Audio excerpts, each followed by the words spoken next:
어서 오세요. 배우 책방입니다. 오늘 들어온 책은 생각대로 살지 않으면 사는 대로 생각하게 된다 라는 책입니다. 지은이는 은지성, 펴낸 곳은 황소북스입니다. 자신의 의지와 생각대로 남을 돕는 손이 되어라. 영화배우에서 유니세프 대사가 된 오드리 헵번의 이야기입니다. 1929년 벨기에 브뤼셀의 한 병원, 아기를 업은 한 여인이 헐레벌떡 들어왔다. 우리 딸이 며칠 전부터 심하게 기침을 합니다. 생후 3개월이 된 갓난아기였다. 눈도 제대로 뜨지 못하고 마른 기침을 뱉어내는 아기는 한눈에 봐도 병색이 역력했다. 숙직 의사는 청진기로 이리저리 아기의 몸 상태를 체크했다. 단순한 감기가 아닙니다. 백일입니다. 백일이에요? 안 좋은 병인가요? 연령이 낮을수록 위험한 병입니다. 기관지 폐렴이나 배에 공기가 들어가지 못하는 그런 상태인데 무기폐 등으로 이어질 수 있고요. 이 아기는 조금 심각한 상태입니다. 의사의 말에 아기 엄마는 그 자리에서 주저앉고 말았다. 선생님, 꼭 좀 살려주세요. 무슨 일이든 할 테니 제 아기만은 꼭 살려주세요. 다행히도 아기는 의사와 엄마의 극진한 보살핌 덕분에 극적으로 살아났다.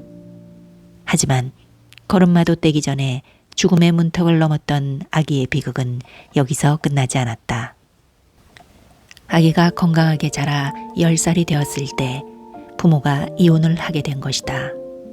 나치의 추종자였던 아버지는 가족을 떠났고 아이는 할아버지 손에 맡겨졌다. 아이는 이때부터 오드리 헵번이라는 이름을 쓰게 되었다. 난 발레리나가 될 거야. 오드리 헵번은 발레를 좋아하는 꿈 많은 소녀로 무럭무럭 자라났다. 하지만 170cm에 달하는 큰 키가 문제였다. 신체적인 조건으로 발레리나는 이룰 수 없는 꿈이 되었지만 무대에 서고 싶다는 그녀의 욕망은 멈출 수가 없었다. 헵번은 짐을 꾸려 영국으로 건너갔다. 연극과 영화에 출연하며 자신의 꿈을 향해 한 걸음씩 걸어갈 즈음 우연히 브로드웨이 연극 지지에 캐스팅되었다. 이 작품을 계기로 로마의 휴일에 출연할 수 있었다. 오드리 헵번의 데뷔작 로마의 휴일은 그녀를 일약 음악의 여왕으로 부상시켰다. 특히 공주님의 사랑이라는 동화 같은 주제가 로마를 무대로 펼치면서 숱한 여성의 가슴을 설레게 했다. 공주 역을 맡았던 오드리 헵번과 신문 기자 역의 그레고리 팩은 외모뿐만 아니라 뛰어난 연기력으로 호평을 받았다. 이 작품으로 그녀는 소위 헵번 스타일이라는 쇼커트 헤어스타일을 유행시키기도 했다. 이 영화는 운도 좋았다. 영국 왕실의 유명한 로맨스인 마가렛 공주와 타운젠드 대령이 이슈가 되고 있을 때 공개되어 화제가 되기도 했다. 특히 소원의 벽에서의 장면은 지금도 영화사에 길이 남을 명장면으로 꼽힌다. 이 작품으로 사람들의 시선을 사로잡은 그녀는 제7회 영국 아카데미 여우주연상과 미국 아카데미와 뉴욕 비평가 협회상에서 여우주연상을 받으며 스타덤에 올랐다. 그 후 그녀에게는 제2의 인생을 시작하게 된다. 그녀는 유니세프 친선 대사가 되었다. 우연히 참석한 기금 모금 행사에서 자신의 영화배우 경력이 세상 사람들에게 관심과 신기함으로 남아있다는 것을 알게 되었다. 아직도 나를 잊지 않고 기억하는 사람이 많구나. 영화의 힘이란 정말 놀랍네. 그녀는 유니세프를 찾아갔다. 유니세프가 그녀를 원했던 것이 아니라 그녀가 먼저 유니세프에게 손을 내민 것이다. 헵번은 취임사에서 다음과 같이 말했다. 제 자신이 2차 대전인 직후 유니세프로부터 식량과 의약품을 지원받았기 때문에 유니세프가 얼마나 중요한 일을 하는지 증언할 수 있습니다. 유니세프에 대한 감사와 신뢰의 마음은 평생 변하지 않습니다. 앞으로도 그럴 거예요. 전쟁 피해 아동의 구호와 저개발국 아동의 복지 향상을 목적으로 설립된 국제연합 특별기구인 유니세프는 100일에 때문에 죽음을 경험했던 오드리 헵번에게 숙명처럼 다가왔다. 60세를 바라보는 나이에 유니세프가 원하는 곳이면 어디든 달려갔다. 보수는 1년에 $1뿐이었고 교통비와 숙박비 외에는 아무것도 제공되지 않았지만 그녀는 열정을 다해 헌신했다. 오드리 헵번이 인기가 떨어지니까 별 쇼를 다 하는구만. 몇 달 가다 저러다 말겠지. 자기가 아직도 앵공주인 줄 아나 봐. 언론과 세상 사람들은 그녀의 행보를 곱지 않게 보았다. 그녀의 음악 스타가 세상의 주목을 받고 싶어하는 행동이라고 생각했다. 하지만 그녀는 발걸음을 멈추지 않았다. 굶주림과 병으로 죽어가는 어린이들의 슬픈 현실을 세상에 알렸다. 공경과 죽음에 처한 아이들을 차마 외면할 수 없었다. 그건 죄악이라고 생각했다.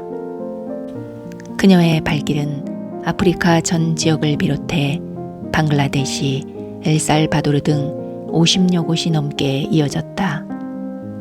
비행기를 타고 버스로 이동하는 험난한 여정이었지만 백발의 노구를 이끌고 걸어가는 그녀의 발걸음은 거침이 없었다. 어린이 1명을 구하는 것은 축복입니다. 어린이 100만 명을 구하는 것은 신이 주신 기회입니다. 그녀의 끝없는 행보에 언론과 사람들의 시선도 달라지기 시작했다. 병에 걸린 아이들을 스스럼 없이 만지고 고통 앞에 눈물을 흘리는 장면이 전 세계인의 가슴을 울렸다.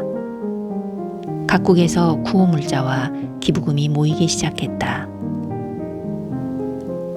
아니, 저게 뭐지요? 1992년 소말리아를 방문했을 때 마을 공터 구석에 놓여있는 수많은 자루꾸러미를 보았다. 호기심 어린 눈으로 원주민에게 웃으며 물었을 때 그녀는 귀를 의심할 만한 이야기를 들었다. 그건 다름 아닌 아이들의 시체였다. 이런... 오드리 헵번은 강한 충격을 받았다.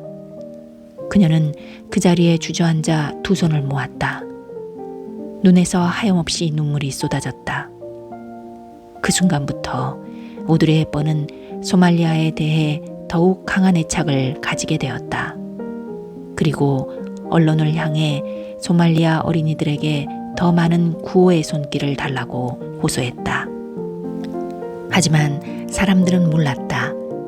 이 소말리아 방문이 그녀의 건강을 더욱 악화시켰다는 것을. 사실 헵번은 소말리아를 방문하기 전부터 건강이 좋지 않았다. 그녀도 그것을 알고 있었다. 하지만 자신의 건강 때문에 소말리아 방문이 취소되는 것을 두려워 아무한테도 얘기하지 않았던 것이다.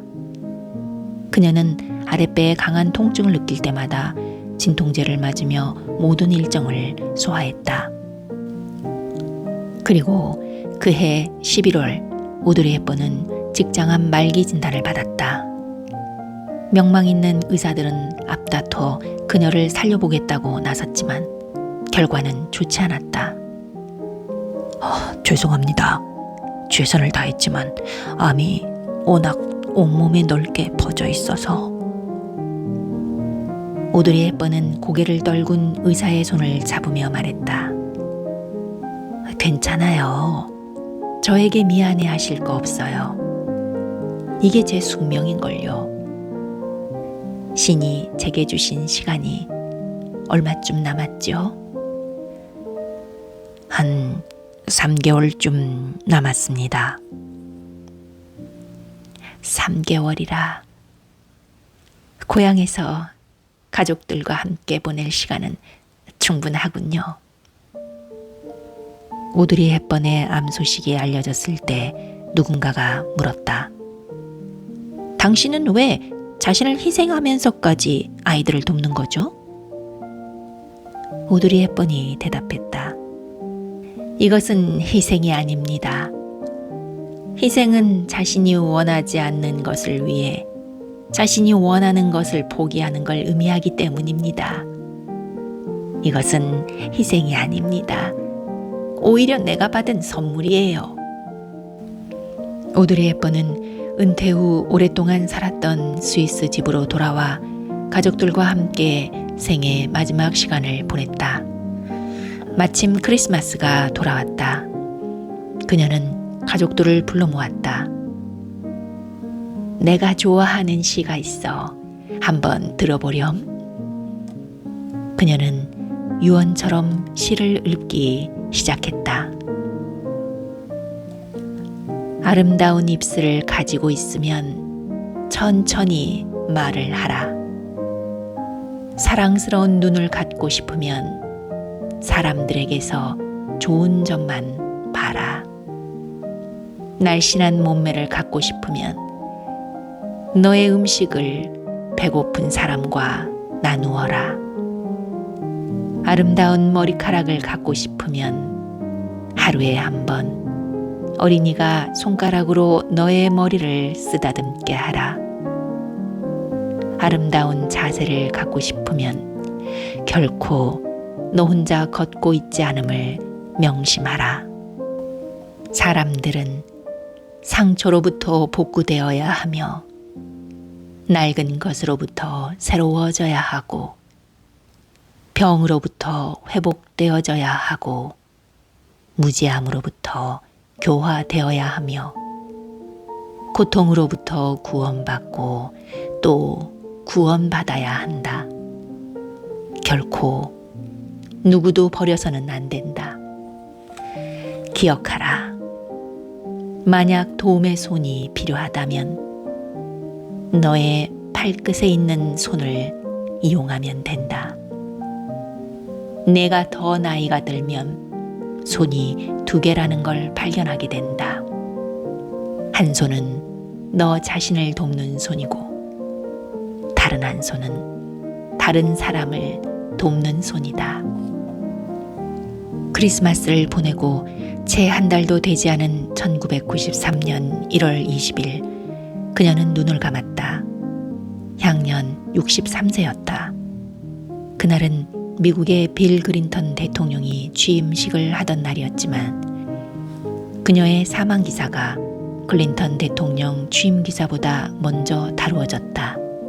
유엔과 민간단체 세계 평화를 향한 비전은 장기간 유니세프 친선 대사로 활동하며 인류애를 실천한 그녀를 기리기 위해 2004년 2월에 오드리 헵번 평화상을 제정했다. 그녀는 한 인터뷰에서 이렇게 말했다. 하루를 그냥 살아서는 안 됩니다. 하루를 소중하게 여기며 살아야 합니다. 우리는 대부분 살아있다는 것이 얼마나 아름다운지 감사하지 않고 표면적으로 아무 생각 없이 살아간다는 것을 저는 깨달았습니다. 오드리 헵번은 음악의 스타였을 때도 유독 빛나는 별이었다. 하지만 자신의 의지와 생각대로 남을 돕는 손이 되었을 때 더욱 커다란 별이 되어 사람들의 가슴 속에 영원히 남았다. 오늘의 책 내용은 여기까지입니다. 저는 여러분의 구독과 좋아요로 다시 돌아오겠습니다. 그럼 안녕히 가세요.